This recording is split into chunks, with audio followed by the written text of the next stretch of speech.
And we're live, okay. I'll call this meeting to order at 6:01 p.m. And Councillor Stefanik, go ahead. Thank you. The Council Corporation Township of Hornepayne would like to begin by respectfully acknowledging that the land on which we gather here today is the Treaty 9, 1905 to 1906 territory, the traditional lands of indigenous peoples. As we work towards reconciliation, may we all live with respect on this land and live in peace and friendship with all these diverse peoples. Thank you. Thank you, Councillor. And we have the approval of the agenda. And we have 2 amendments to it tonight. Go ahead, Jen. We will actually have a third amendment. Oh, yes. Okay, and the third amendment is what number? 11.5. 11.5. Yes. Okay. Is there a title for that? Is it in? Testing land. Testing land. Okay, so we have 3 additions to the agenda. That's not included on your printed agenda is the third one of 11.5 vesting land. So I'm looking for a mover and a seconder to approve the agenda as amended. Moved by Councillor Belinda Kistemaker, second by Councillor Peter Kistemaker. Be it resolved, the council does hereby approve the agenda as amended. Those in favor? And that is carried. Okay, declaration of conflict of interest. Or declaration of pecuniary interest. I do have 1 conflict that I am declaring. And it might have changed numbers. No, still. 14.5. Yes. And then those minutes. Right? Yeah, and minutes and 2 of the closed session minutes. Councillor Stefanik will take care of that in the closed. So 14.2, 14.3, 14. Yeah. 14. The last ones I don't need to. Yeah. So it's just the first 2, 14, 2, and 3. Okay, and moving on, in the adoption of the minutes for the regular meeting of council for June 11th, if I can get a mover and a seconder, moved by Councillor Dragospan, second by Councillor Belinda Kistemaker. Be it resolved that the Council of Corporation of Township of Hornepayne does hereby adopt the minutes of the regular meeting of council held on Wednesday, June 11th, 2025 as distributed. Any comment on those minutes? I just had one when I was reading them over. We had deferred an item. This is the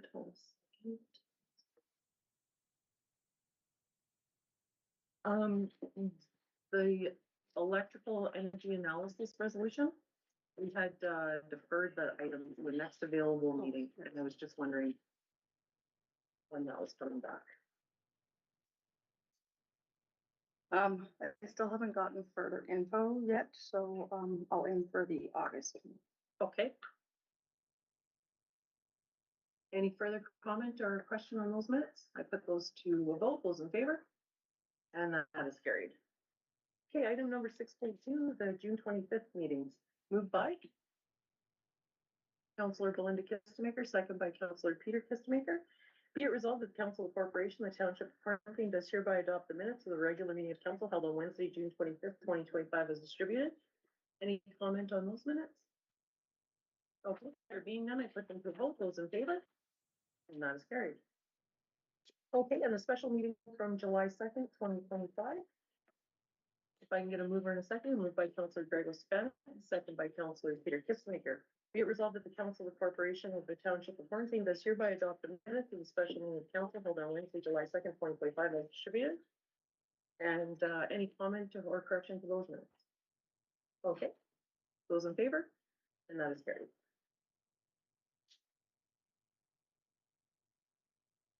And then we have the special meeting minutes from July 9th. If I need a mover and a seconder, moved by Councillor Peter Kistemaker, second by Councillor Dragospan. Be it resolved that the Council of the Corporation, the Township of Hornepayne does hereby adopt the minutes of the special meeting of council held on Wednesday, July 9th, 2025 as distributed. Any comment or correction on those minutes? There being none, those in favor? And that is carried. Okay, we're moving on to departmental reports. If I can get a mover and a seconder to open up the floor. Moved by Councillor Belinda Kistemaker, second by Councillor Peter Kistemaker. Be it resolved that council does hereby acknowledge receipt of the departmental reports provided at the regular meeting of council held on Wednesday, July 23rd, 2025. And the first report is the CAO report. And Manuel, do you have anything to add to the report? Nope, not at this time. I have a report later, in today's meeting that I'd like to speak to, but I'll do that at that time. Okay, sounds good. Any questions for the CAO's report? Go ahead, I have Councilor. a comment, Mr. Mayor, to the CEO. Great work on the potential savings that you acquired. Minimum 7,200, and you're looking at the other gigabytes internet as well. Job well done. Thank you. Absolutely.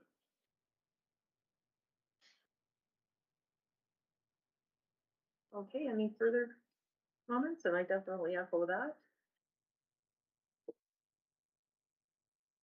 Okay, there being none, I'll move on to the clerk's report. Any additions to the report, Jeff? Yes, actually. I spoke to the Service Ontario people today. Because the next step in our process is to have the equipment changed so we can move the desk and actually set everything up.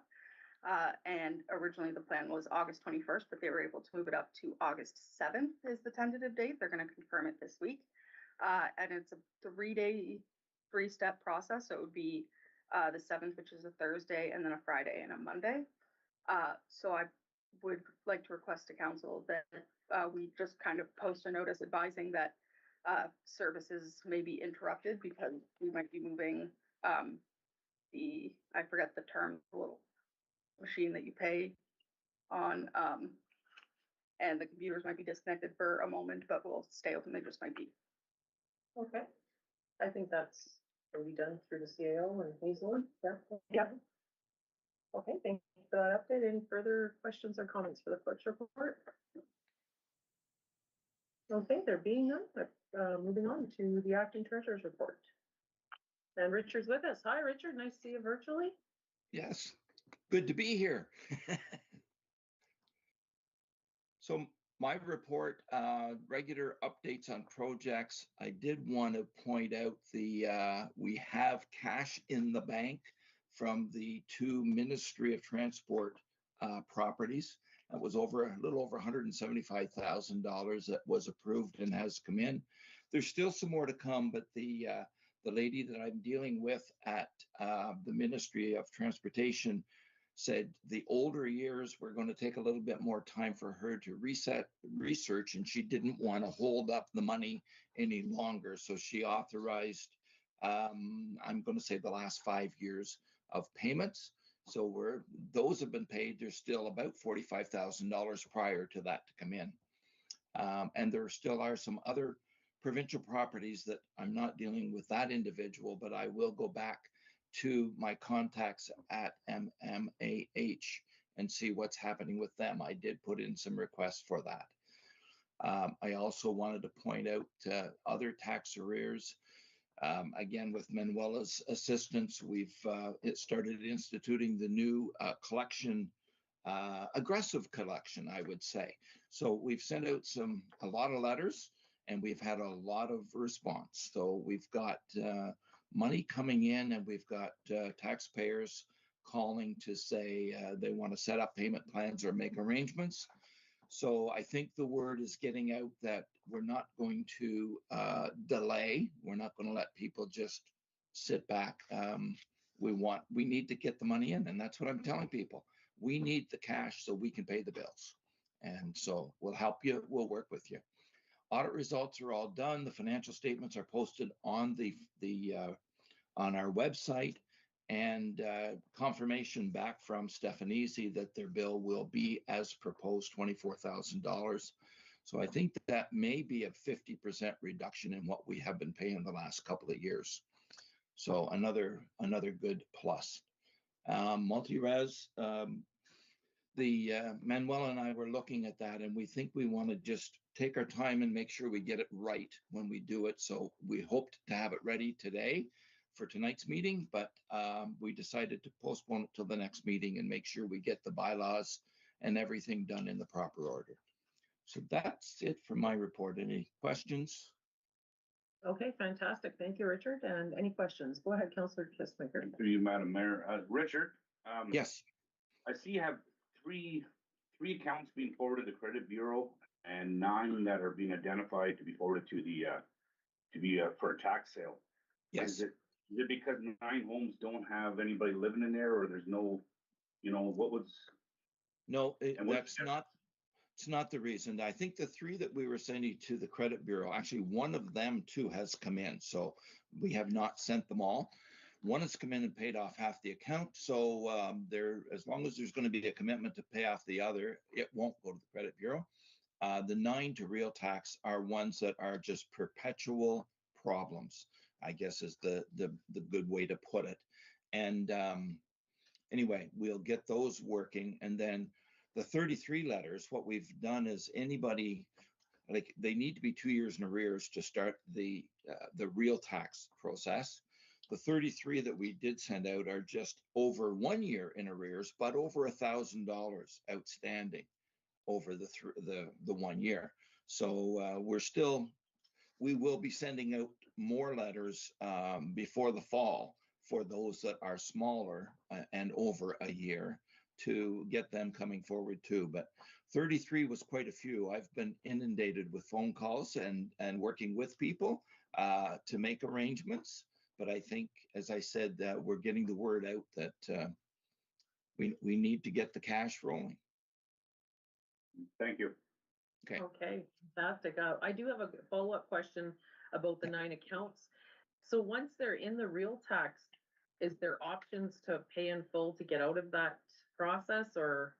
Absolutely. The first thing that real tax does is what they send out what's called a farm tax credit. I don't know why it has that terminology, but it's always been that way. So that's the first notification that goes out to those individuals. Now, that comes with a cost, and that cost will be added to the roll. And then those 9, any of those taxpayers could contact us again and make payment arrangements. But I think once they get a letter from a third party, normally that gives them the little push that they need to contact us and make arrangements. If they don't, then they'll get a second notice in a few months, and over the next number of months, it will get to a point where then it could be a registration could be placed on their deed saying that it is in tax registration. At that point, we can't make payment arrangements without an extension agreement, which should be presented to council. So, and that becomes a little bit more of a legal document that gets registered on title as well. But real tax will send out the initial letter, and I think it comes with a cost to the taxpayer of probably in the range of $350 to $500. I don't have the numbers right in front of me, but and most of them will probably be in contact us once they get that. Okay, thank you for that. Any further questions? Go ahead, Councillor Spen. Thank you, Mayor. Great work on the MTO file, Richard. Well done. And it was really refreshing to read your report. That's the first time in many, many years to see auditor's report. There's no extra cost. It's as quoted. That is the first time at this table that I ever saw that. That's refreshing. Nice to see that. Thank you. And the audit went very smooth, I have to say. They were a great firm to work with, and questions, quick to respond to any of my questions. And from what I understand, they were very good dealing with the rest of the staff too. So I'm really happy with the firm that we've chosen to do the audit for the township. Okay, thank you for that, Richard. Any further questions for the interim treasurer? Okay, there being none, we'll move on to the Public Works Manager's report. And I open up the floor, or first, Wayne, do you have any additions to your report? Yeah, I took 2 houses down today from the ground. Okay, News. yes. Very positive. Go ahead, Councillor. Yeah, you got it, Mayor. I see that. That's awesome. Nice that you tore it down instead of the one in front she was gonna fall. Are we able to put that in our landfill before we open the new cell, or is it gotta wait? I'm so comfortable right now. We haven't got enough room left in there. Right. To hang on to it. So What's the timeline for the new? should be within this year, I hope. Right on. Also, some people asked me if we were grass cutting in the ditches, and I said that was with the cemetery and everything, we're starting to get caught up. Are the some students gonna start cutting the grass in the ditches too when they get time? Time permits, we also have the empty properties supposed to be cutting too, so. So what's that? The empty properties. we will- Okay, okay, Supposed to be cutting them too, but as time permits. okay. Yeah, Thank you. But yeah, good job on the houses.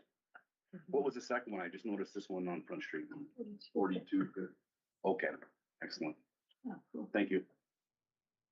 Yeah, and I have to say, it's definitely safer to even have them fenced in the way they are. Oh, than, yeah, You know, nicer, but it's yeah, safer. it's safer, and then Yeah. we can wait to the landfill. So, yes, thank you.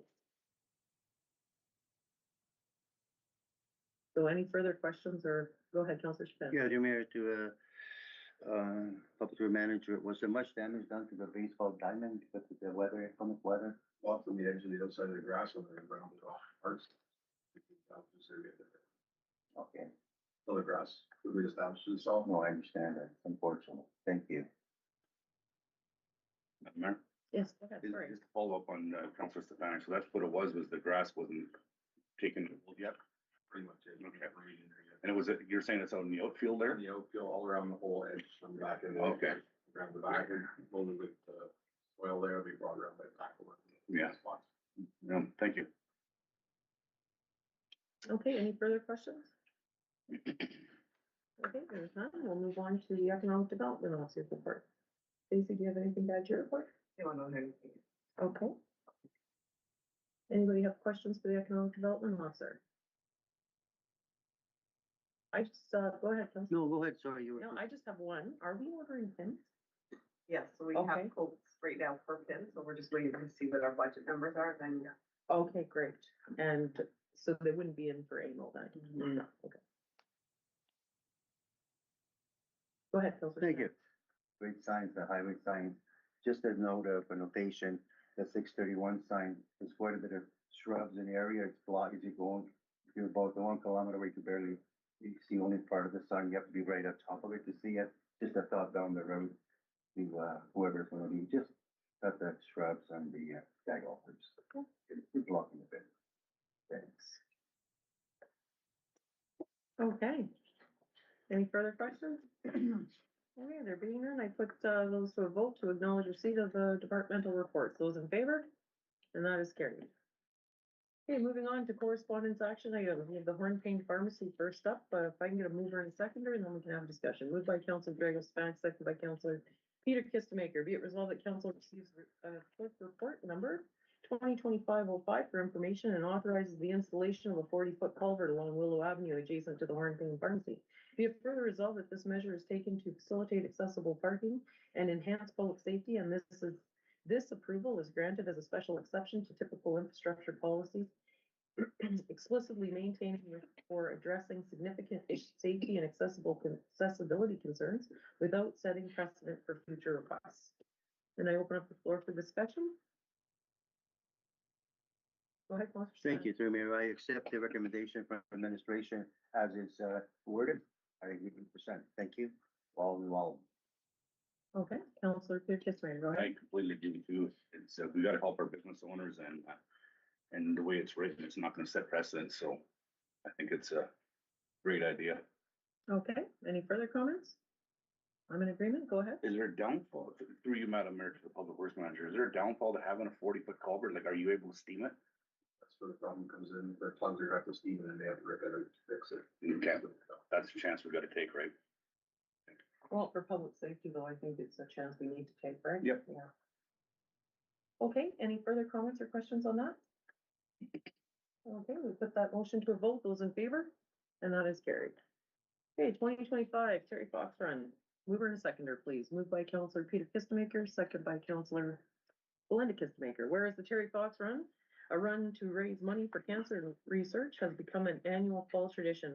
And whereas council received a request, received requesting use of electrical 4 tables and 6 chairs for the 2025 Terry Fox Run.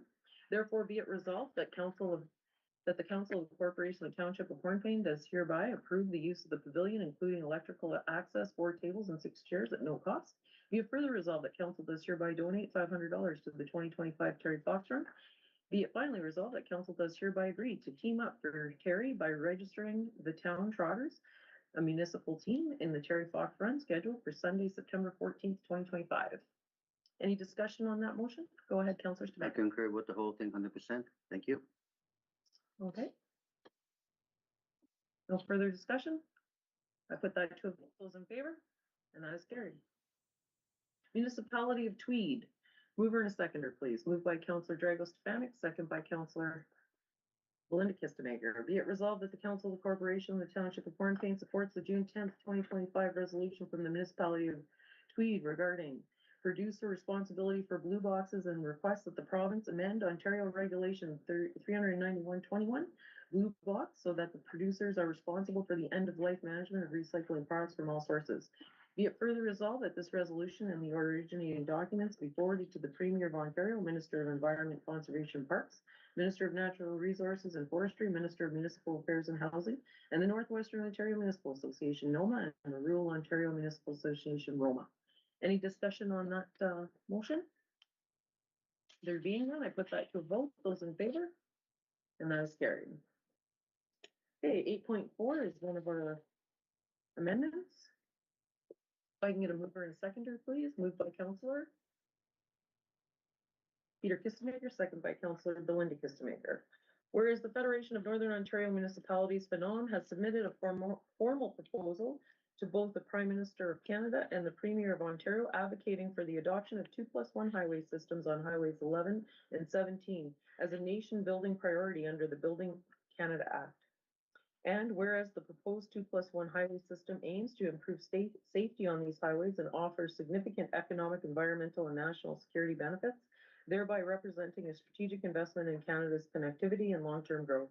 And whereas the 2+1 highway system includes alternating passing lanes at a crash-rated medium barrier, enhancing safety outcomes comparable to fully twinned highways. And whereas the support of the Northern Ontario municipalities is critical to demonstrating to both the federal and provincial governments the region's collective endorsement for this vital infrastructure project. Therefore, be it resolved that the Council of the Corporation of the Township of Hornepayne does hereby express its support for the FONOM proposal for the implementation of 2+1 highway systems on Highway 11 and 17. Be it further resolved that Council directs staff to submit this resolution and a letter of support from Mayor Fort to the Prime Minister of Canada and the Premier of Ontario with a copy to FONOM. Any discussion on that motion? Councillor Stefanik. Thank you, Mayor. I think this was talked along for the last couple of years or so. I think it's time for action, and I agree with the resolution. Hopefully, both the federal and provincial government gets together and improves the highway system in northeastern Ontario. Yes, I agree. I would like to suggest one friendly amendment to copy Ontario Good Roads Association in this, and it'll come to our September meeting. Maybe we'll end up sending a second letter as well. Go ahead, Councillor Belinda Kistemaker. I'd like to make a suggestion to send it to not just Good Roads, but even the Thunder Bay District Municipal League, even the NOMA that we're doing this. It's just that it's all in our agendas and it's all we ever talk about when we get together. It's not just, it's just showing that it's a universal thing. Okay, so a friendly amendment to add the Thunder Bay Municipal League and NOMA. Yeah. Well, okay, yeah, I agree. Council? Jen, go ahead. I Sorry. did have one thing. There is a letter, a draft letter from you on here on the agenda. I wanted to see if there's any changes that anyone from council wants or anything that should be highlighted. Council, do you have any concerns with the draft letter on the agenda? It is what they provided. I just wasn't sure if there's anything that's wanted added. Okay, not seeing any. Any further discussion before I call the vote? Those in favor? And that is carried.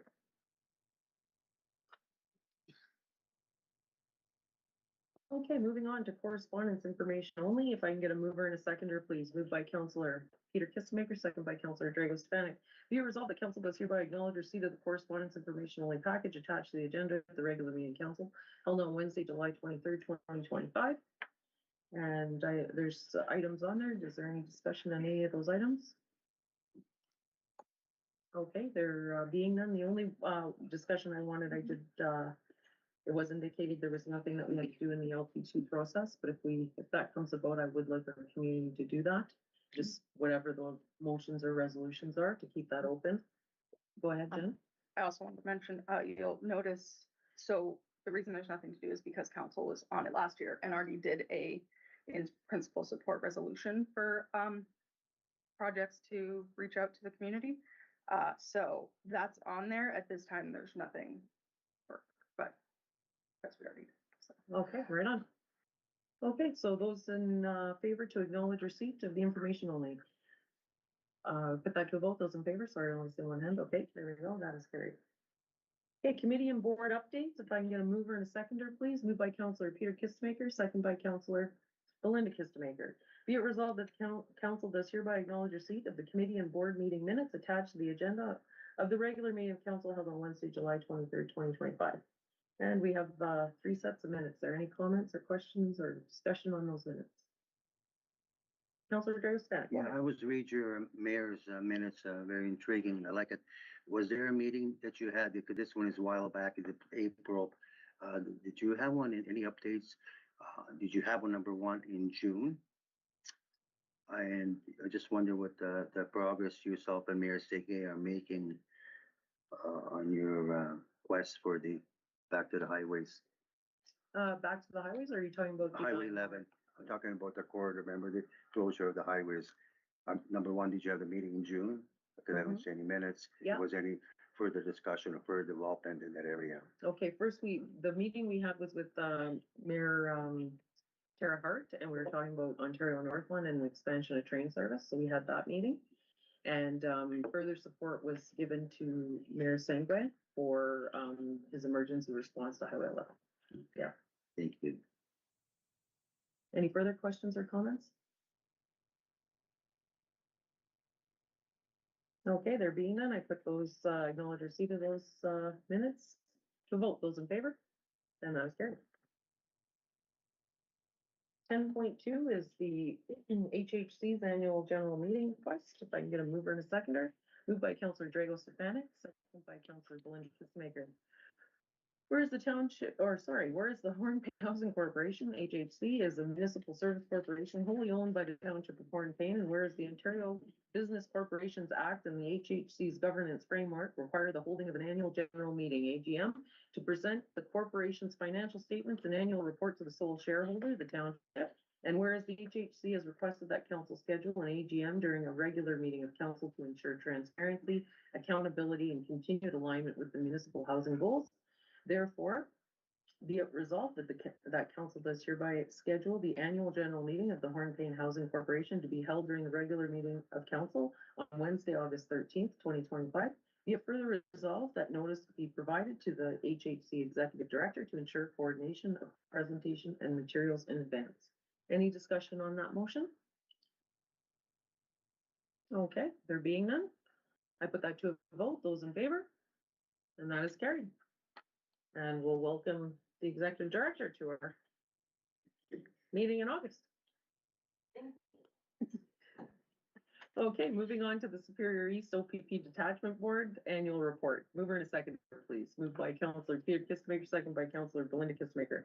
Be resolved, the council receives the 2024 Superior East Detachment Board Annual Report as information and prepared by Staff Sergeant Kevin Bellinger, Superior East OPP Detachment Commander. Any discussion on the annual report? Okay, I have a few items. I think this is a good time that the CAO and I have a meeting with the commander. We haven't had one in a while, so we'll make sure that gets scheduled. Okay. And we'll talk about the complement. Go ahead, Councillor Pearson. While we're on the topic there, Manuel, maybe you can schedule me in. We can try to get that one last kick at it. Yes, okay, that's important. I understand. We need to get that done. Okay. We'll end up reliving them. I don't know. I'm sure it's been doing something wrong, but we had the last CEO, and we still can't figure it out. Yes, yes, and the commander himself was helping you in the background too to get it done, right? It's, So, I'm a little discouraged, but yes, okay, well, we'll get that looked at. And, go ahead, sorry, Counselor Span. Yeah, the other alternative is I experienced that our CMP is twice as fast. I had to go to the next phase. That one had to done about 10 years ago. It was on 2 weeks. this should, I mean, I don't know, we'll pick a long drop box or something. Yeah, This would be a lot easier if somebody would just do it. yeah, it should have been done, eh? Yeah. Yeah. Because if I make through mayor, we need the Peter's voice at the table. Yes, we I do, yeah. And that's starting to bother me now. Mhm.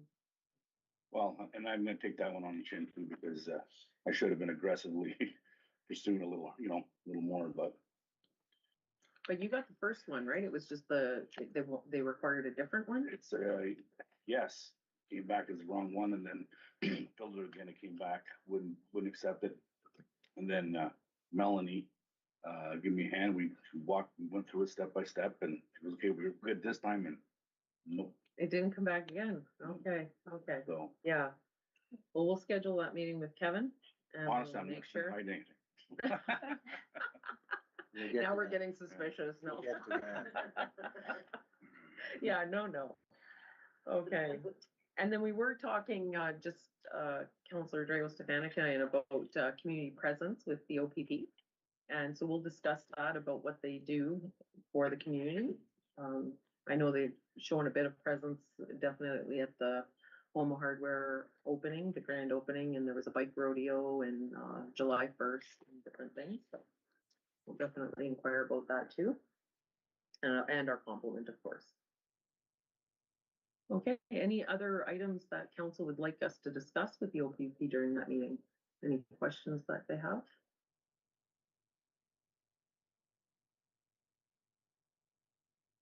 Just the Okay. same things that we keep talking about every time. Okay, one other suggestion, actually, Counselor Stefanik, I've forgotten about, was maybe having a meet and greet so that we actually meet all the officers. Yeah. And getting that, had, I don't know if we'll talk with Kevin and see how we can make that happen. Okay, if there's no further, comments or on the report itself. Okay, there being none, I put that to a vote to acknowledge receipt. Those in favor? And that is carried. Okay, council committee updates. I didn't forget. I'm proud of myself. I didn't jump the gun either, by the way. Did you know that? I did. First time in 3 meetings. Thanks. Good job for Yeah. both of us. Yeah. Okay. Counselor Peter Kistemaker, go ahead. Give us the rest of your update about your OPP board. I got nothing to add. Counselor Kistemaker, Belinda, go ahead. I did go to a Thunder Bay District Municipal League meeting this month. Yeah, This year, or this meeting, we went to O'Connor Township around, Thunder Bay. During that meeting, we had a presentation done by, the DSAB board in the Thunder Bay area. And that reminded me that we never did get a presentation from our own, board in this district. yeah. It never happened. And I would still like to see that happen. 100% correct. And, I think it's upsetting for myself, listening to the presentation, which I will forward on to you. They list all the services that they have in that area, and when I was laughing, because I was sitting beside the guy from my river, and I said, do you know the services in our area? And he had the same reaction as me. No, we don't know. We hear bits and pieces, but I want to know what they do provide here. And even because we're on the border of, we're in line with Thunder Bay for our highways, we're in line with Timmins with, the Porcupine Health Unit. I want to know in that area what is going on for Hornepayne? Because I really don't know. I think it's important and going forward for any council going forward, they should have that information. So they're aware of actually what it is, because again, I don't know. Okay, first, on the first note, for ADSAP, we have a meeting tomorrow night, so I'll ask that question of, like, when we What, yeah, where have is this our meeting? opportunity. Yes. Yeah, where is it? When is it happening? Yes. And I'll ask that on behalf of Duberville and White River as well. And, Like, I'm not sure the connections to find out, so you're looking at connections for. well, I'll give Thunder you an Bay. example. Okay. For Thunder Bay area, they have 4 emergency shelter solutions, okay? They have, they have 3 supportive housing areas. As housing, assistance, there's 3 areas again there, and then they list all their community outreach services. That's just for the housing portion. And like, I'm just saying, like, this is childcare, this is everything, everything that relates to our community. I wanna know what we have. Okay, so, Who do we go to? so you're gonna forward that presentation? Yes. Okay, if you can give that to forward it to the CAO, and we can get that put on as information only on our next meeting as well, but distribute it to all the council, and if I could get it before tomorrow, that would be great. Okay. But you did have 2 other concerns about finding out what is happening into the Timmins area, from here to the Timmins area, Well, and then, we do have the Porcupine Health Unit that is part of that area. What else is there that is related to that area that they have that Hornepayne can use? Like, over time, just being part of the mill, I knew where I could get house support, whether it was in Algoma district, whether it was in the Hearst district, I knew that. But being part of the council for Hornepayne, I don't have a listing of any of these things, what is in this, like, we go to all these meetings and we get presentations done, but forward, we're not privy to it all. You know, everyone has their own little thing to take care of, but however, we should have one big list, okay. especially since we're going east, we're going south, we're going, you know, and we're on that border. Right. It makes a difference.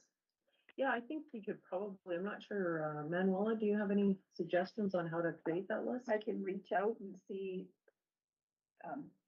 I'll reach out and see what I can bring back.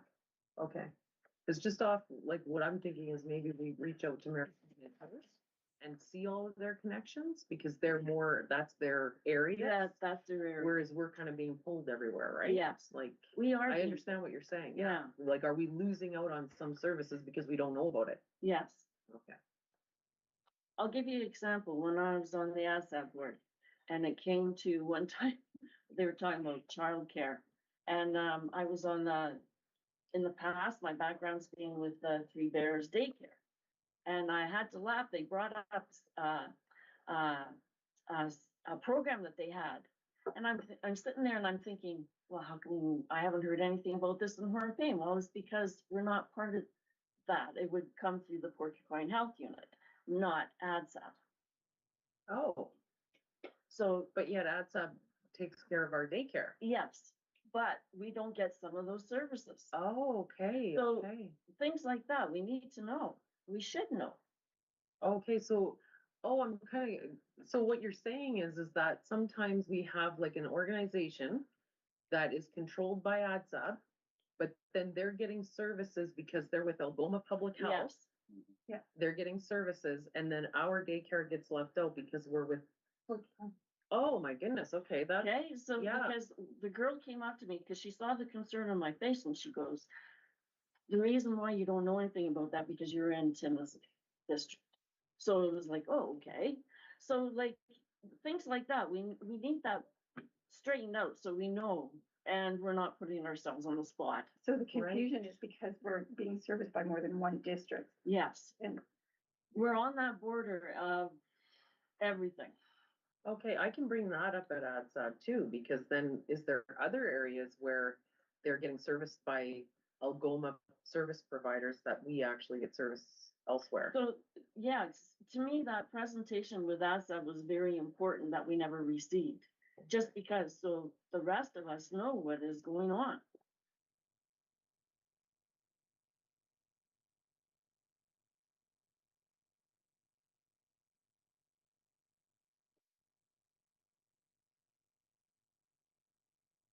The other thing that that was part of our meeting, we, went to, a homestead for cows, and that was pretty interesting.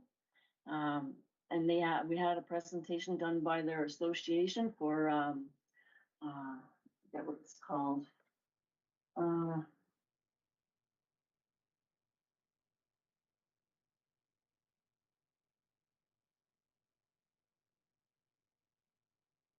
It's, community pastures, and that was very interesting because they actually take care of the farm areas around there, and there's 11 in Ontario, which I didn't know. And they actually are there to assist the farms, help the farms build up their equity, you must say. And that was quite interesting. So is it cattle or is it milking cattle? This is cattle. Cattle? Okay, okay. So that was very resourceful. Mm.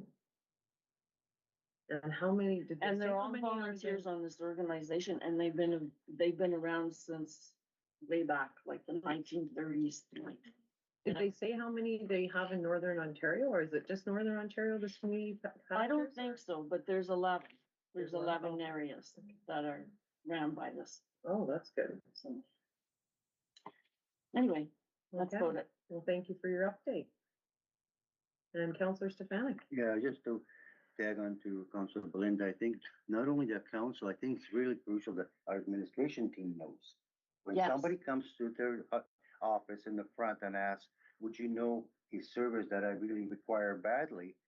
They're on the front floor. They're the people that should know more than actually us to understand that. And yeah, there's a lack of. There's a lot. 100% correct. Yeah. Thank you. We had a library board meeting about a month and a half ago. Our next library board meeting, September 11th. If you look at the website for the library, they're doing wonderful things under Darnell. A lot of special events, not only for children, but also for adults, photography, arts and crafts, reading at the pavilion, real well-rounded program, well done by the library people. Okay, right on. Thank you. And I just have a few updates. So we're preparing to go to AMO. We have meetings set for tomorrow for Councillor Peter Kistemaker and I and Jennifer and Manuela at 4. So we're going to go through the agenda and pick what, just kind of understand where everyone's going to be at and what's available. And we have our 2 delegations for that. So we're going to ensure that we're on the same page for that as well. And then looking at how do we best strategize and for the entire conference, because there's lots going on. I'm already getting invitations. They would have seen, like I forwarded, do you want to come with me to this or what have you? So we're going to organize that tomorrow. And just over the past month, I thought I was going to have an easy July. And it's been inundated with good news. I have to say that there's a lot of investment opportunities out there, and especially in housing. And I'm just looking forward to future updates on that. Right now, they're just preliminary meetings, but there's funding packages available, and the actual housing builders know of the packages and they're approaching. So we may have something on our council meeting on August 13th. There was a meeting set up with Catherine and Manuela to investigate that. And if anything comes of that fruition, it'll come to council, of course. And what else was there?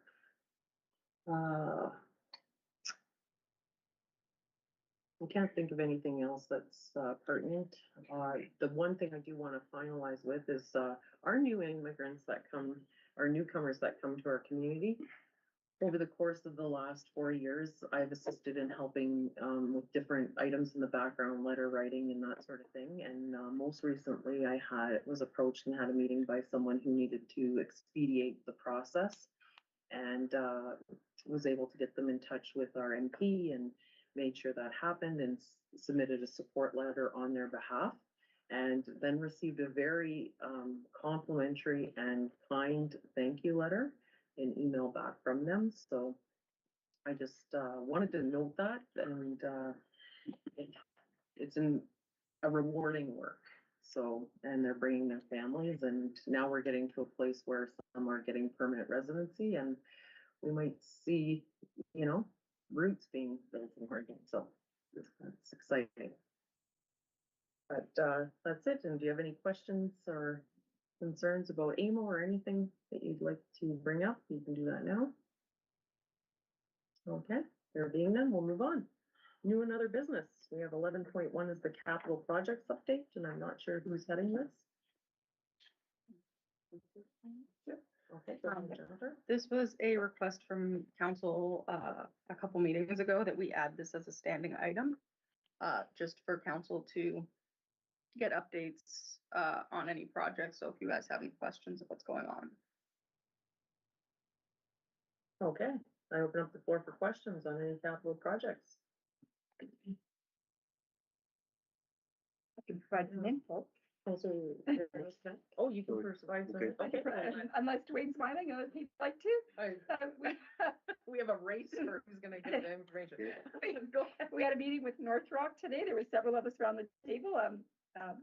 Richard could have spoken to this as well. That's okay. They're going to be going around on Friday, door to door, I think, dropping off notices, talking to people, letting them know we're giving you some temporary water. They spoke to our fire chief to make sure that everything's good with fire suppression, that we're not interrupting that, and they'll be starting construction very soon after Friday. Okay.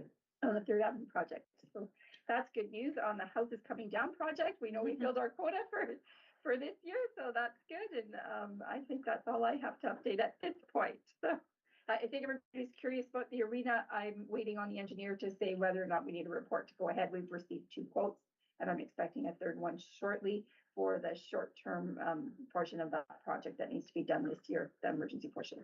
Excellent. So, Right on. Okay. And you had a question? That was the question, exactly. That was the question? What's the progress, because September's gonna roll around pretty quickly at the Yeah. arena facility. Mhm. Yep, thank you. So I guess I'll put it out there. This is not a report, but I'll put the request out there, and council can maybe give me some direction here this evening. Without an engineer's stamp approval, you risk the quality of that work that's being done, especially on the flat roof. To wait for that engineer's stamp is going to take a lot more money, a lot more time. So we have contractors that's what they do. They do roofs and flat roofs, and they would be prepared to go ahead and do the work. It's the question is to council, are you comfortable doing it that way? Or do you want the engineer's stamp of approval on that roof replacement over the lobby? Contractors knows what they're doing. Just if we do it with the engineering stamp, it's gonna delay it even longer. Councilor Smith? Yeah, that's a flat roof and not a lot of square footage. I'm quite familiar with that place. If that was arena roof or a current club, then I would certainly seek an engineering firm to do that. But just above the lobby, you're referring to, correct? Dwayne, I understand that is just above the lobby, correct? The flat surface, minimum square footage. There is a couple items there that has to be looked at, heating cooling system and also the drain system, right? I would have no problem with the contractor doing what he's doing to complete that. Would not do that again, repeat, on the curling club arena roof for a large area. I would never do that. But for that, in my opinion, bit of experience in that area, I would go ahead. Okay, Councilor Smith, do you want to chime in, Belinda? I'm happy with going forward. So, Okay, I just want some clarity on, so we would request a engineering firm to come and look at it, And So- then they would say what repairs need to be done So- or what? Two contractors gave me a price. The third contractor said they weren't comfortable giving me a price without engineered drawings because it takes the onus off of them and the municipality and puts it on the engineer. So this is why I'm asking the question. All three, I believe, are competent. So it's what is council comfortable with? Because this is what we need to do before we can go on with the big portion of the project next year. Okay, I have a couple of thoughts on this. I'm with council. We need to fix it because it can't continue leaking and. I think that most was- contractors have their own engineers. That may be quicker. We can maybe ask them to include their own engineers. Yes, or and the other thing is, Okay. do we not have Dale Richards working with us? Dale Richards is the one that I've been working with for the last 3 weeks. Okay, and our, I have some numbers, but not the roofing numbers. okay, so when they come in to do the addition, can they inspect it and look at it if it needs further upgrades at that point? I think they won't be here for another few weeks. No, I'm Oh, saying like, let's Oh, fix after it the fact. after the fact, and then I if we can have to ask do them. further, you know, like, we need to get it done, right? Yeah. And then and then they're going to be up here doing our addition or looking at that, then they can. I'll ask the contractors to give me a quote with their own engineers. Okay, And if council is okay with a special meeting, say maybe the end of next week or early the following week to get to give a recommendation as to which contractor and to move forward. okay. If that's okay for a quick special meeting, it'll probably be a 15-minute meeting, but Go ahead, Linda. Just the question, like, we've been using engineers for inspections and all that all the time. Doesn't that count for? So- and so the we've been getting engineers blueprints. they've done the inspections, they've made the recommendation, they've not given us the engineered drawings to Drawings. complete it. Okay, So and that would take time, that would take time. okay. But whoever, if these engineers, I mean, if these companies have their own engineering firms, they would be working together in the first place, right? Okay, is there, it seems like council's all in agreement to move forward. Okay. Is there a maximum that you need to go to so we don't have to have a special meeting? As we already did pass. We already one, did yeah. pass the resolution saying to move forward. If it exceeds the quote, if it exceeds the quoted amount, then I will ask for a special meeting. If it falls within the amount that we agree upon, then we'll just move forward. Okay.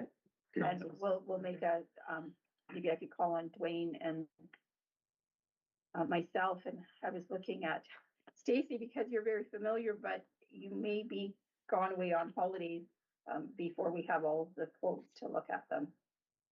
If that's the case, we'll bring in somebody else and as a third person, and we'll look at it as a team and decide. Okay.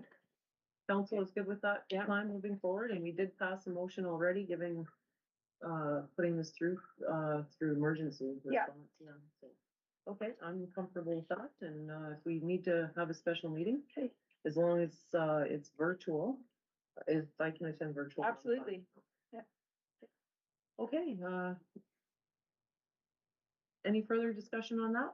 Okay, we're moving on then to 11.2, setting a town hall meeting. If we do have a suggested date. September 17th, I believe, but I could be wrong. Yeah, My computer is. You're correct. yeah. September 17th? Yeah. Is council prepared to have a town hall meeting on September 17th?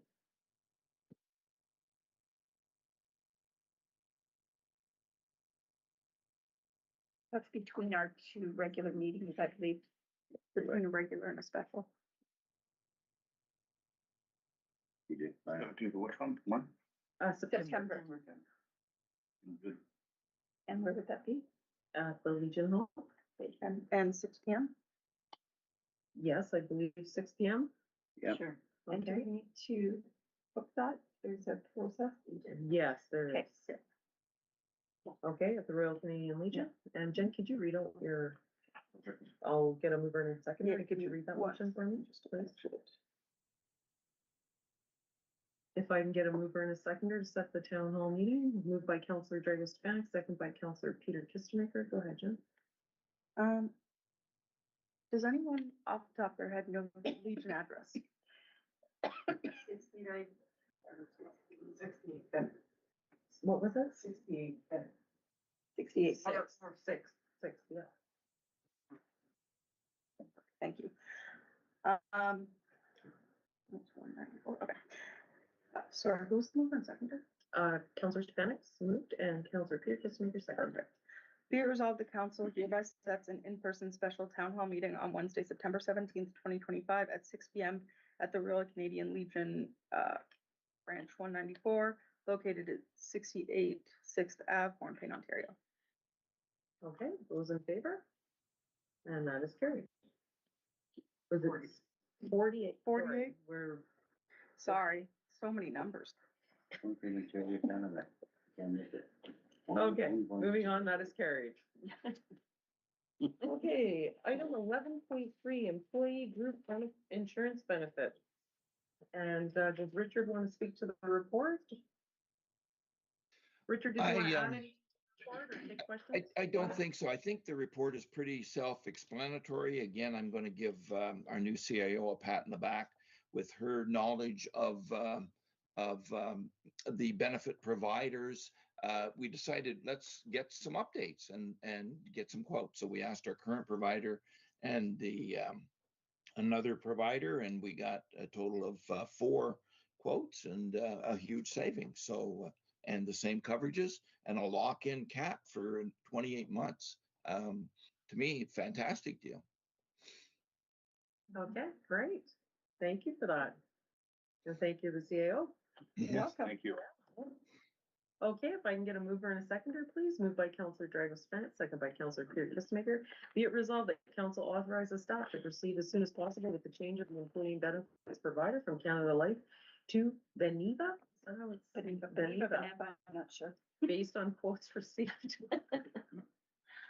Okay, those in favor? And that is carried. Awesome. Okay, moving on to 11.4, our addition and its CAO travel request. If I can get a mover and a seconder, please. Moved by Councillor Peter Kistemaker, second by Councillor Belinda Kistemaker. Be it resolved that council approves the travel request for the CAO to attend the AMO delegation with the Minister of Northern Economic Development and Growth, requesting support for a new Northern Residential Property Tax class subclass with an upset limit of $2,500 as per Township's travel policy. And do you want to speak to your report? Sure. So I'm not going to go through the background, other than very briefly, like we all know, small northern towns came about because mines, mills, rails, logging, built them in the 50s, 60s, maybe sometimes even the 40s. The infrastructure is old. That whole industry changed. People moved away.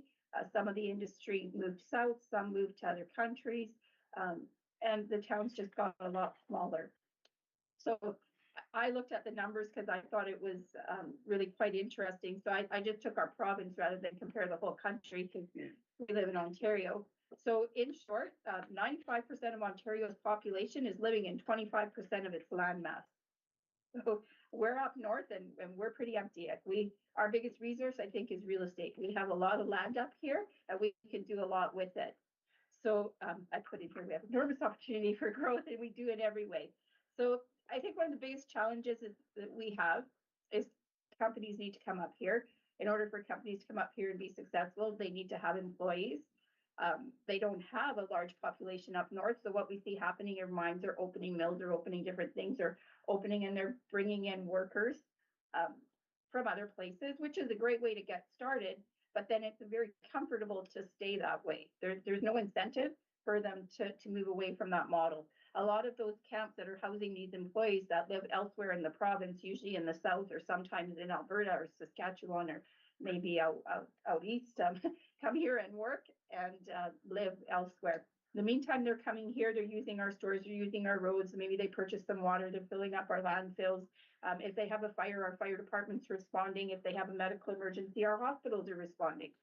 Our small populations are paying for that, and because we don't have an industry that's supporting the tax base, the people are supporting that, not industries. a lot of these companies, their camps are outside of our municipal boundaries, so we're not getting any kind of a tax. Maybe a few tipping fees or maybe some fees for water that they're putting in a big truck. Not enough to sustain what they're using. So we have great CIPs, and that's a great idea. We have a really good CIP here, which we're going to be launching probably in the next, before August 1st. The problem with CIPs, their maximum, depending on what it is, 10, 15 years. Problem with housing is people have mortgages that are 20 to 30 years. And if you add a tax bill onto that of anywhere from 10 to 20,000, depending on which northern town you live in, you can't afford that. So my proposal is to not just stop the CIP, but to take this idea to the province and this ministry to support us, and also the Ministry of Finance, if we can get in front of them, because they govern the Act for Assessment, to allow for a new class that will allow us to reduce that assessment and that tax bill to a manageable amount for 20 to 30 years to encourage growth in housing. So it will only apply to the first-time home buyer. That person sells their home, it would become a regular residential assessment. But for the young person that's building that home and having their family move here and supporting the industries that are here, it would give them a big break on their taxes, allow them to pay down their mortgage. Their kids would grow up here and maybe they would all stay. So that's the whole idea of it. And we're looking for some support. So I'm asking council to let me go pitch this idea in Ottawa. Yeah. Go ahead, Councillor Peter. I think it's excellent, everything you said. You know what, I've always noticed there's always, I've always known there's a huge variance between where all people live in this province, and this really put it in perspective. But and I think people lost sight of this over the years. You look at the GTA, especially, you got how many people there? You got 7 million people there. The money is made in Northern Ontario. It's manipulated in the South, and that's a necessary evil. You got the people that are their office jobs doing whatever it is, but they need the North. We run the South, all our resources, everything is what feeds the province.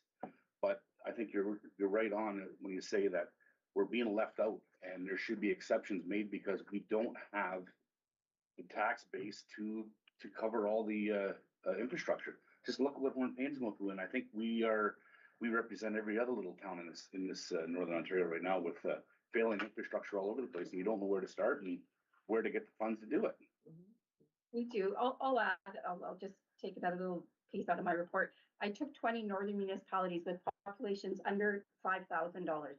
So this proposal is not for every northern community. It's not for the big communities, Timmins, Thunder Bay, Sudbury, Sault Ste. Marie. It's for small northern under 5,000 because they have that unique experience. So we have taxes that range usually from 2 to 5%.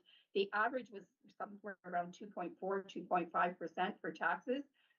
So to build a house in Northern Ontario is about $400 per square foot. I think Stacey could probably confirm that for me. Maybe it's even a little bit more.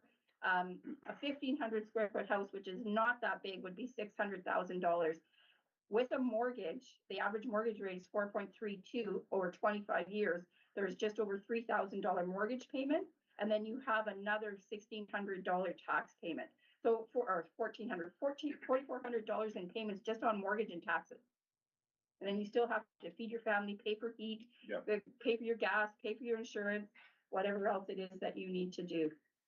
Right? So it's not feasible. And to ask for that for small northern communities. We want to grow these small northern communities because a lot of those resource jobs are in the small northern communities, not in the large northern communities. You, Madam Mayor, so this proposal or the idea that you want to forward when we go to AMO, you're basically going to be lobbying impacts as well. Their tax base will be different as well. Their tax base would be dramatically reduced. That's the ask, that their tax base be dramatically reduced so that they can afford to live here. It doesn't affect our current assessment. So this is on vacant land or dilapidated houses that have nobody living in them. It's our tax write-off. It's not our tax revenue. So what it'll do is it'll increase our tax revenue, even though it's giving them a break. Yep. And if somebody that's lived here for 30 years wants that break, they should build a house and sell theirs. Okay. Sure. Counselor Savant, Yeah. go ahead. Just look at your model. At the regular rate is 600,000. I'm looking at your example, so I Yeah. broke it down my way. $600,000. So your property, your tax and mortgage, you mentioned is $4,419 per month.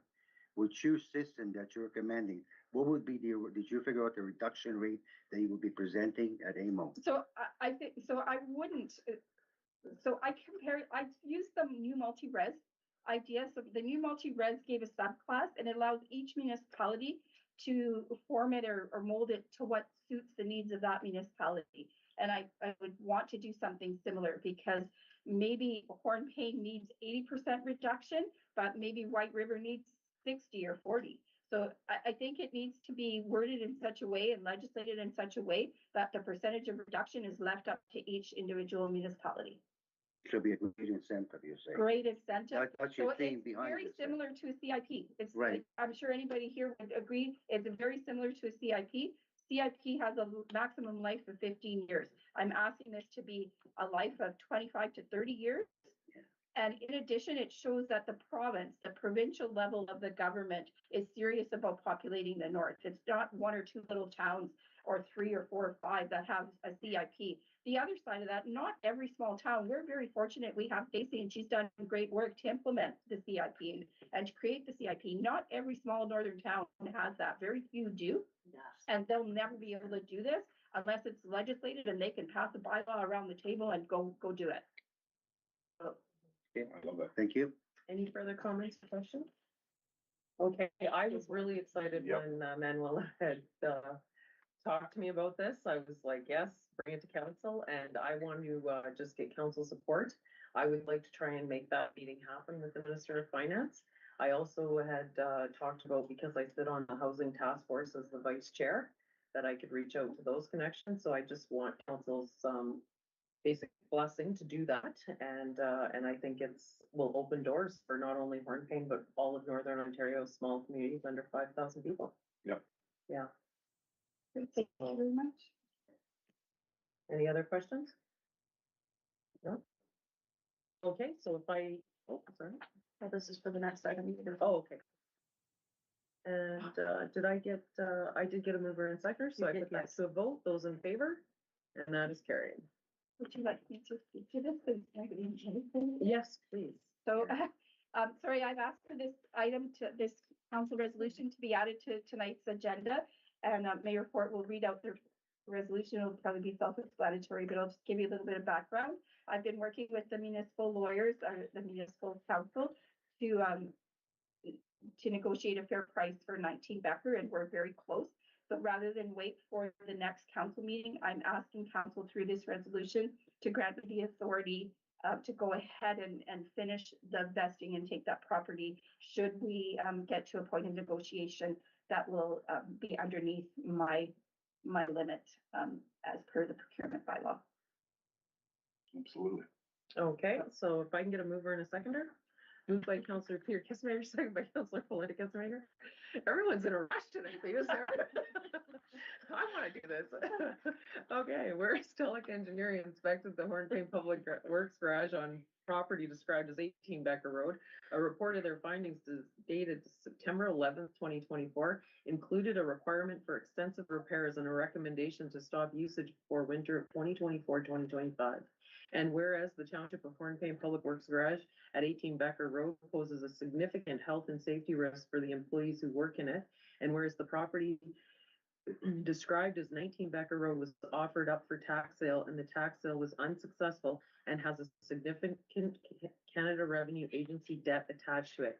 And whereas the property described as 19 Becker Road includes a garage which would be suitable for the needs of the township, and whereas legal counsel for the corporation of the Township of Hornepayne was retained to negotiate a settlement of the Canadian Revenue Agency debt pertaining to 19 Becker Road, Hornepayne, and whereas the property described as 19 Becker Road, Hornepayne, PIN 310210572, LT parcel 11619, section AWS, PT Bulk A Plan M68, WIXD, being Part 2 IR 27898, exception therein. 98, 98.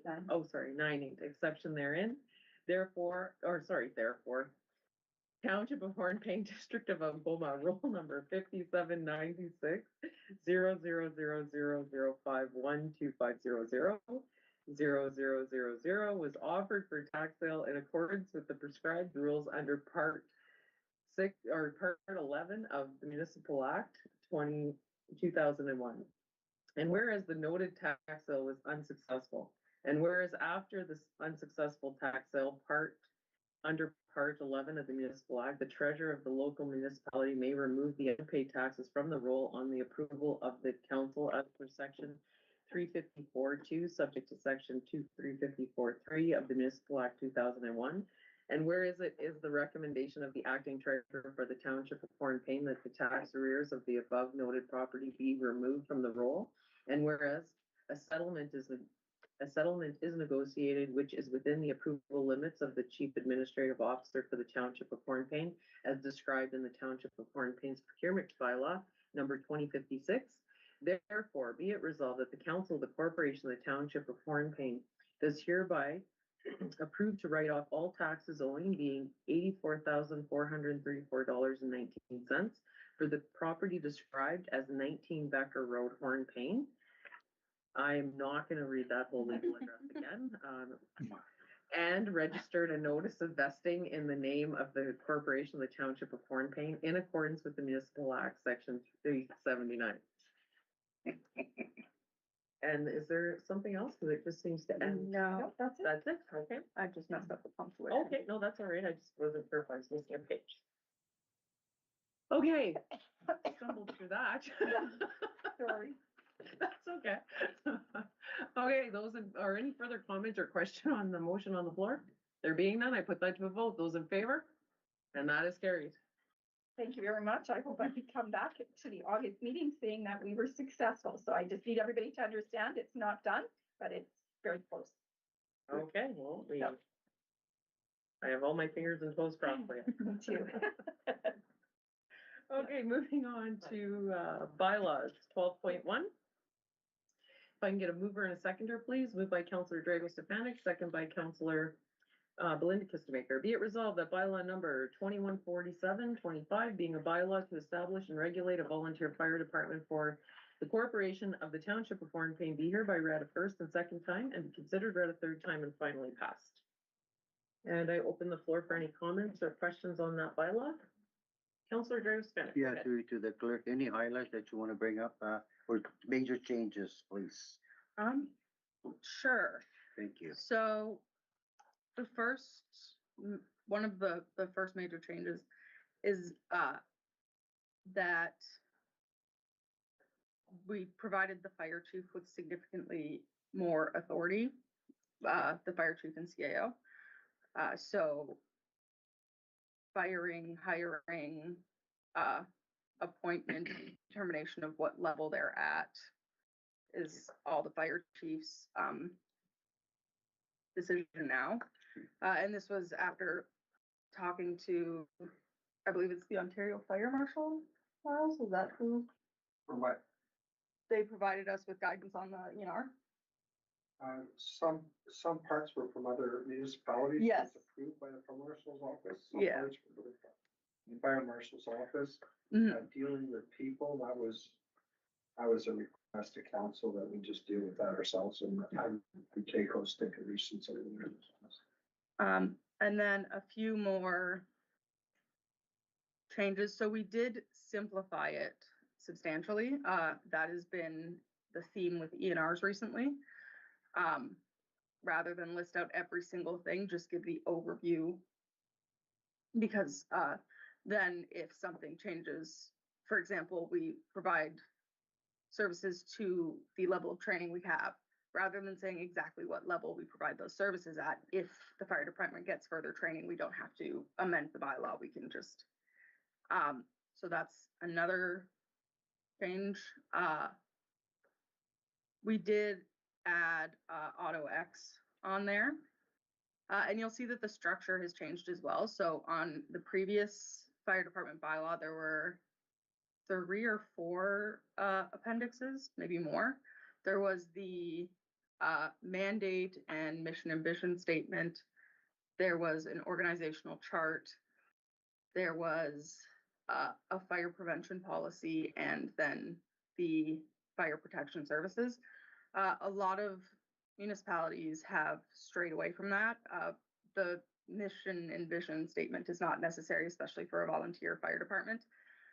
The same is with an organizational chart for a volunteer fire department, because especially us, we have one station. We don't have 5 or 6 stations with like many different levels. We have fire chief, deputy fire chief, captain, and that's essentially our major roles. So we got rid of the mandate and mission and vision statement and the org chart. And the fire prevention services and the fire protection services are within one schedule together. So they're the core services together. So that takes away the need of having 2 additional appendices. They're all condensed into one. So those are the main. That's your main updates, or Thank you for the highlights. Appreciate it. any further questions? Ms. Scanlon? Thank you. Okay, thank you. Yes. Okay, go ahead. We changed the boundaries and we also, did a clause on limited service. We'll have limited service based on, numbers of firefighters, supervisors, water, equipment. We put in limited service for road conditions, wherever they might be, public or private. Change the boundaries to basically go to 11 and 17. As far as service, we just didn't put any limits on it. Well, those are our limits, 11 and 17. The way you had worded it in the past, I was 60, I don't know if I'm paying to, I would, I'm excluding money, same or 17. And we didn't put any limits to those sideways, for our push roads, bondages. That's gonna be up to the asynchronous call. Yeah, limited service with road conditions, so if the roads are too bad, we're not going in. We'll put in operating procedures, tell the guys that be very careful in those roads. People load up the equipment to pick up trucks, so it would help people the best we can. People can't be very trucks. Okay. Great. So thank you for that, Lawrence. Is there any other comments or questions? Okay, I have a few questions. I just, and I mean no disrespect for these, I'm just trying to understand. So the first one I have is for the 3.1 that we appoint the fire chief. Is there been, and Miles, I'm not saying I don't want you in the seat, okay? I'm saying, is there a term associated with that, or is it just ongoing, so you're appointed and you're there forever? Till they choose to resign. Till they choose to resign? Okay. Yeah. And then that was my secondary question, was for the deputy, because we appoint that person as well. My next question is, oh yes, for 3.8, it's the remuneration of the fire department shall be determined through council through an annual budget. I was wondering, is there a process in place where other municipalities it's set out? Because my concern is I would hate to see 1 year there's cash flow issues and that's where it's taken from. I wouldn't like, I would rather us prescribe to a set that like, and then it raises to a certain amount. I'm just not sure. Do you know, Jen? Sorry. Yeah, I can speak that. So for paid fire departments, obviously that's different because they have pay structures. For every volunteer fire department, it says the same thing, that it shall be determined through the annual budget by council. Okay. So is that something that council would like to implement in a different policy of just in our budget? I'm not sure where we would put that so that we protect our volunteer firefighters, or are you good with leaving it at this and it's an annual occurrence? Go ahead, Jen. If I may, I do believe, and Richard can speak to this as well, that there is a a section in the budget that covers the remuneration of fire, of the fire department. And generally speaking, we don't lower it. I believe actually last year, this year, it was increased. Yeah, it was increased, I remember Yeah. that. Yes, but that would be, as per the recommendation of the treasurer, so there's nothing in this bylaw to prevent the treasurer from recommending to go the other direction and decreasing it. And I agree with Mayor Ford, I would like to protect the firefighters.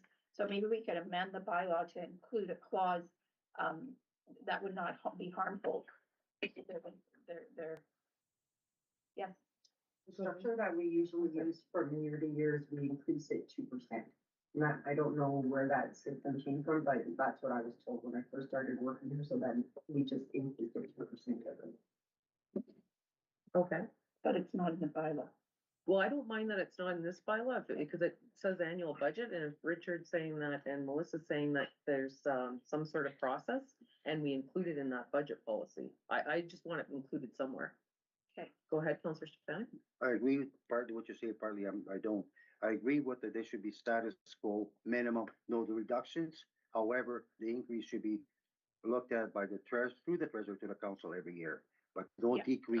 I like what you just said. No That's really decrease. Good, like, so the minute, like, whatever it was last year, you're not getting less than that, but you might not get an 100%, increase. Because Like, it there's might also say that. financial difficulties. I mean, you can go on and on, you know the system. Yes, but I do like that idea that we can waive an increase.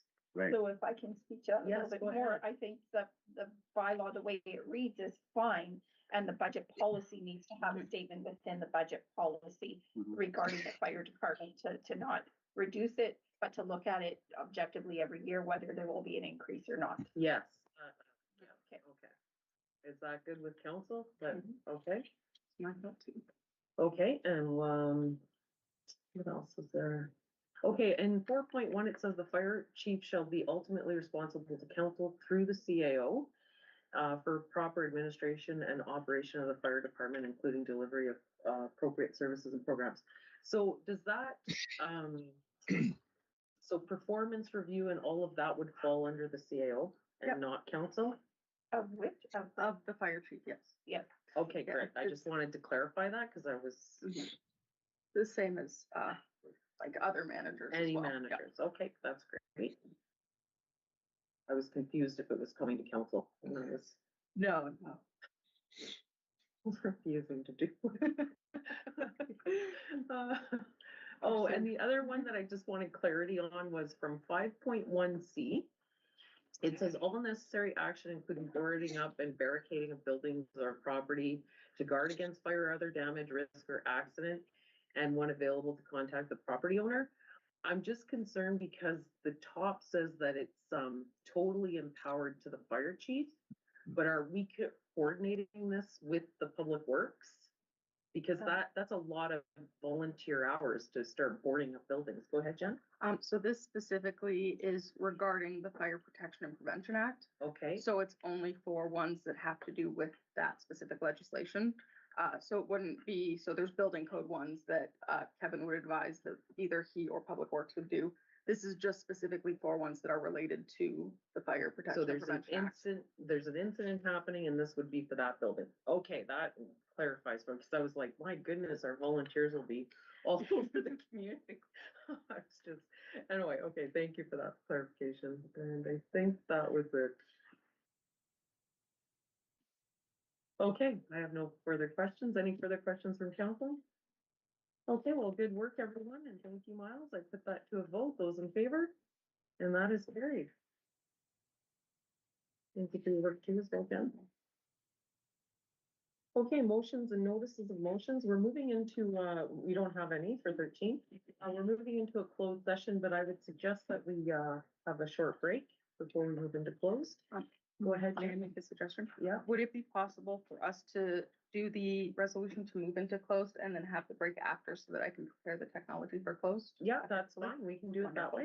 Thank you. Okay, so if I can get a mover and a seconder to move into closed, moved by Councillor Belinda Kistemaker, second by Councillor Peter Kistemaker, be it resolved that The next portion of the meeting at 7:25 PM be closed to the public in order to discuss personal matters about an identifiable individual, including municipal or local board employees, proposed or pending acquisition or disposition of land by the municipality or local board, advice that is subject to solicitor-client privilege, including communications necessary for that purpose, pursuant to section 239 2BCF of the Municipal Act 2001. Those in favor? And that is carried. Okay, thank you, everyone. Have a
Yeah. Very good, yes. And we're back. Okay. If I can get a mover and a seconder to return to open council, please. Moved by Councillor Peter Kistemaker, second by Councillor Drago Stefanik. Be it resolved that the Council of the Corporation of the Township of Hornepayne does hereby return to open council at 9:38 p.m. Those in favor? And that is carried. Business arising from the closed session. For item. We're back. Oh, what's that noise? Okay. If I can get a mover and a seconder to return to open council, please, moved by Councillor Drago Stefanik. Here. There we go. Mr. Lake. I'm like, it's your computer. I'm on the meeting. Oh, where was I? Sorry. No, it's fine. Business For- arising. Yeah, business arising, I apologize for that. So, 14.5 identifiable individual, that will continue, into further sessions. Councillor Stefanik? Thank you, Mayor. 14.6 legal advice, it continues to on further as well. And 14.7 is, the same. So we're gonna go to adjournment for confirmatory. If I can get a mover and a seconder, please. Moved by Councillor Peter Kistemaker, second by Councillor Drago Stefanik. Be it resolved that bylaw number 214825, being a bylaw to confirm the proceedings of council at the regular meeting held on Wednesday, July 23rd, 2025, be hereby read a first and second time, be considered read a third time, and finally passed. Those in favor? And that is carried. And to adjourn. Mover and seconder, moved by Councillor Drago Stefanik, second by Councillor Peter Kistemaker. Be it resolved that council does hereby adjourn this regular meeting of council held on Wednesday, July 23rd, 2025 at 9:40 p.m. Those in favor? And that is carried. Thank you.